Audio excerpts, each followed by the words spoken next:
Hi అందరికీ నమస్తే. Welcome to Bachi tech talks. Head room మీద డోర్ ఎలా పెట్టాలో ఈ వీడియో చూడండి.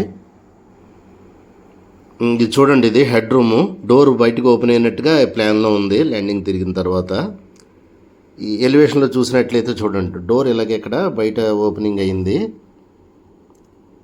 ఇక్కడ బయట నుంచి వర్షం ఈ డోర్ మీద పడుతుంది. అది లోపలికి వెళ్ళకుండా ఇక్కడ చిన్న అడ్డుగా కట్టారు. ఇది స్టెప్స్ లోపలికి అనమాట. ఇది బయట టెర్రస్ మీదకి.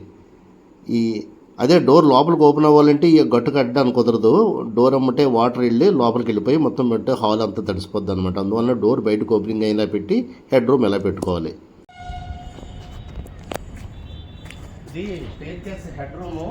మనకి డోర్ పెడతారు కదా, డోర్ మీరు ఏం చేస్తారు, డోర్ లోపలికి వెళ్ళేలా తీస్తారు. కానీ డోర్ లోపలికి వెళ్ళేలా తీయకుండా డోర్ బయటకు వచ్చేలా తీయాలి. తీసి ఈ నీరు మెట్ల నుంచి కిందకి వెళ్తుంది. ఇక్కడ పీన్ అడ్డుగా కట్టాలి. పీన్ అడ్డుగా కట్టినప్పుడు డోర్ లోపలికి ఓపెన్ అవుతుంది కదా, అందువల్ల బయటకు ఓపెన్ పెట్టుకోవాలి. జనరల్గా అన్ని డోర్లాగే లోపలికి డోర్ పెట్టి గడి పెట్టేస్తారు. లోపల డోర్ పెడితే ఏమవుతుంది, ఈ వాటర్ ఎలా ఉంటే డోర్ అమ్మంటే ఆ కమ్మి పక్క నుంచి వెళ్ళి మెట్లంతా వాటర్ అవుతుంది. దాని బదులు డోర్ బయటికి పెట్టుకొని వెనక పక్క స్టెప్ ఒక 3 ఇంచులు ఎక్స్ట్రా స్టెప్ కడితే వాటర్ మెట్ల వైపు వెళదాం అనమాట. హెడ్ రూమ్ దగ్గర జనరల్గా జరిగే మిస్టేక్ అది. మీరు డోర్ బయటికి పెట్టుకోండి, ఫ్రేమ్ బయటికి పెట్టి.